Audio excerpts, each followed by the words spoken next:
السيد رئيس الحكومة المحترم، يشرفني باسم الحزب الاشتراكي الموحد مساءلتكم بعد حراك تعليمي غير مسبوق دام 3 أشهر حول المنظومة التعليمية التي تعرف اختلالات كبيرة على مستوى الكم والكيف، ورغم الميزانيات الضخمة التي تم إتلاف جزء كبير منها بدون محاسبة، وحيث الأرقام التي تقدمتم بها تعبر عن حجم الدمار. المدرسة العمومية المغربية محتاجة لو بلان مارشال وليس لترميم ولا لإهانة الأساتذة عبر التوقيفات والاقتطاعات. فالمدرسة سؤال إيديولوجي، فإلى أين تتوجهون؟ هل المدرسة بسرعات مختلفة تكرس التخلف والتبعية، أم مدرسة الشعب التي تحرر ومجتمع المدرسة والعلم والمواطنة؟ احنا قمنا هنايا بيوم دراسي حضروا لي 25 تنسيقية وخرج النداء ديال الرباط، أكدنا على ضرورة إرجاع الموقوفين وإرجاع الاقتطاعات، وتنطلبوا منكم تدخلوا باش ما يتمش تبخيس من الجودة ديال التعليم ديال الطب. ما يمكنلناش نشطبوا على سنة بجرة قلم. شكرا. أشكركم على جميع التدخلات اللي جاوا بها السيدات والساده النواب، لا اللي كيساندوا الحكومه وكيشوفوا العمل ديالها الايجابي، ولا كذلك يعني النقد البناء ديال المعارضه. اولا خصني نرفع بعض المسائل اللي هي مغالطات اللي خصها تكون ما تكون شايف يعني عند لوبينيون بيبليك، انه اولا ماشي 3 شهور ديال الوقوف، هذه 33 يوم ديال الاضرابات، في 33 يوم غادي تزاد اسبوع، والباقي غتعمل عليه برنامج، وبانه لي زور سيبليمونتير اللي كانوا كيكونوا 2 سوايع في الاسبوع غادي نرفعوا، غادي نحيدوا عليهم البلافونمون باش الاساتذه نتعاونوا معاهم ان شاء الله لرفعي ولو غاتراباج ديال هذا الشيء اللي فات. اذا هذه ماشي 3 شهور اللي ضاعت. ثانيا سمعت الأستاذ وصديقي كيتكلم على الرياضة وعلى جبناها مع التعليم. بغيت نقول ليه فين كان في 2022 ملي وصلنا للدومي فينال، راه نفس الحكومة، علاش ما قالش علاش جبتوها للتعليم؟ واش يعني احنا فقط مع الخاسرة ولا مع الرابحة؟ احنا مع الفريق الوطني، خسر ولا ربح يعني نسانده وسنسانده إلى الأبد، لأنه فريقنا ورياضة جبناها للتعليم، لأنه المدرسة والشباب اللي في المدرسة خزان كبير للمستقبل، وشفنا بأن نتائج اللي تحولت إن شاء الله، نحن اللي تحولت واللي غادي تعطي نتائج إن شاء الله. ثانيا جا واحد العدد كذلك ديال المغالطات. يعني الحكومه كتخدم مع المجلس الاعلى، الحكومه دارت مشروع قانون ديال التعليم المدرسي اللي صيفطته اللي جاوبت عليه المجلس الاعلى، واللي خدينا بعين الاعتبار بعض يعني المعلومات اللي جات فيه ولي شونجمون اللي طلبوا، ودونك حنا كنشتغلوا شد ايجابي مع سميتو. ولكن انا اللي ممكن نقول لكم، حنا باللي جينا يعني الحكومه ما تسناوش 5 سنين باش نقول لكم غادي نديروا واحد لا ريفورم، وبعدا قبل انا غير تسناوني غادي يمكن تقلت عليكم بالتعليم وبالصحه، غادي نعاود نجي وغادي نعاود نتكلم على التعليم وغنتكلم على الصحه، وغادي نتكلم على المشكله ديال لومبلوا في بلادنا في المستقبل، وما غادي يحبسني حتى شي واحد، لانه هذاك الشيء اللي ماشي نتوما اللي جبتوني، جابونا المواطنين لهنا، والمواطنين عاملين من الاولويات ديالهم التعليم والصحه وكذلك الشغل.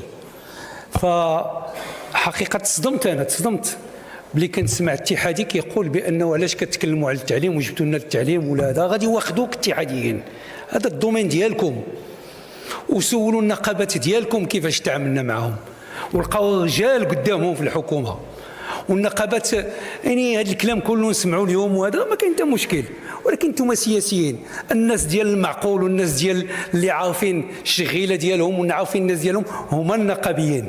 انا جلست 6 المرات مع النقابيين القطاعيين، ما عمرها ما كانت رئيس حكومه غادي يجلس في الجلسات الحواريه مع النقابات المركزيه، وهبط 6 الاجتماعات، جلست مع الصحه وجلست مع الناس ديال التعليم، ولقينا معهم الحلول ودافعنا عليهم وكنا كنسمعوا لهم.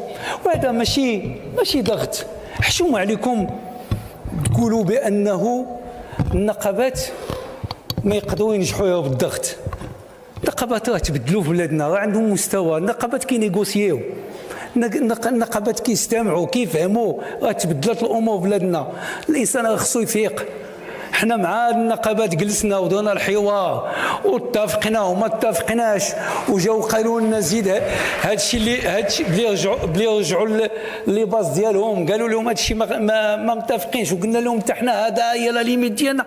هذا حوار اجتماعي ودرناه في واحد الاتفاق، وسمحوا لي ما تعطيوناش يعني دروس في القضيه ديال الامن. حنا ما ضربنا حتى واحد في الزنقه. الناس كانت كدير المظاهرات وكتخرج وكتجي تتكلم وتجي تجلس معايا لغدا في الاجتماع، هذه ديمقراطيه. هادشي ما شفناش في الحكومات السابقه اللي كانت فيها بعض الخطرات كتكون فيها العصا. لا، حنا جلسنا واتفقنا معاهم، وبلي ما كيعجبهمش الحال كيخرجوا وكنقول لهم سيروا والله بصحتكم اش غنديروا لكم، ولكن بلي تكونوا مستعدين باش تحاوروا اجيو جلسوا معنا باش تحاوروا. اذا دابا كتقولوا خذوا مسؤوليتكم، انتم خديتوا مسؤوليتكم؟ ما خديتوهاش.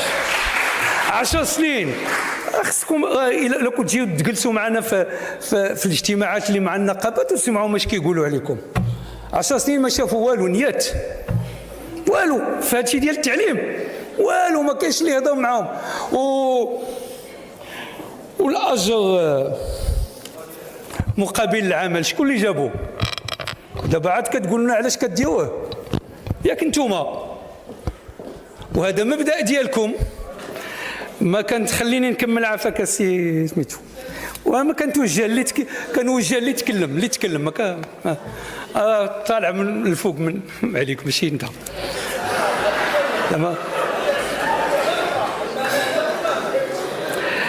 احنا اسمحوا لي، لانه اللي غادي يجي حاسبنا اليوم، احنا في اطار 2 سنين من العمل بدينا في التفعيل وهبطنا للميدان وكنصايبوا اللوجيستيك، كنحاولوا نصايبوا الناس يعني فين غادي ياكلوا، فين غادي يتغداو، فين يتعشاو، كنديروا المدارس الجامعيه، كنحاولوا نصايبوا الترونسبور، كنديروا الكونتوني اللي كيقول لك ما كاينش الكونتوني على هذاك لو بروغرام ديال التحسين ديال الكفاءات يعني المدرسه يعني المتميزه، ماشي بروغرام ما مشى 400,000 تلميذ اليوم هذه السنه، وعام اخر غادي يدير كتا وغادي كتا ونمشيو حتى 2026 ولا 27 باش نعموا على جميع المواطنين.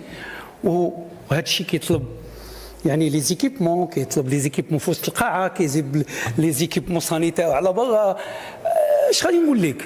حنا ما لقينا واحد الارث ثقيل، لقينا حوايج اللي داو مزيانين، ما كنقولوش حنا بوحدنا وجينا وما لقينا في هذه البلاد والو والقحط، لا وكونتخير، لقينا مدارس مبنيه، لقينا الناس كيسميتو، ولكن لقينا اشكاليات، والاشكاليات يعني في هذا الوقت ديالنا اللي حنا كنبشروها خصنا نلقاو لها الحلول. دونك حنا اسمحوا لي العمل ديالنا كنقوموا به، وهذا الشيء ديال الستاتيو ديال البيرسونيل، هادشي ديال الستاتيو ديال البيرسونيل، حنا والله الا فهمتيها لالا، ما يمكنش ما تفهميش ستاتيو ديال البيرسونيل، والا ما كتفهميش الاساتذه. حنا وما تجاوبنيش الله يجازيك بخير. هل الحكومه ديالنا هي من وضع نظام التعاقد؟ لا. هل الحكومه ديالنا هي المسؤوله على الزنزانه 10؟ لا. هل حكومتنا هي من تسببت في ضحايا النظامين؟ لا. مزيان النقد، لكن خص الانصاف، وقبل ما تحاسبونا لازم تحاسبوا الناس ديالكم من قبل اللي دازوا من قبل، باش يكون واحد شويه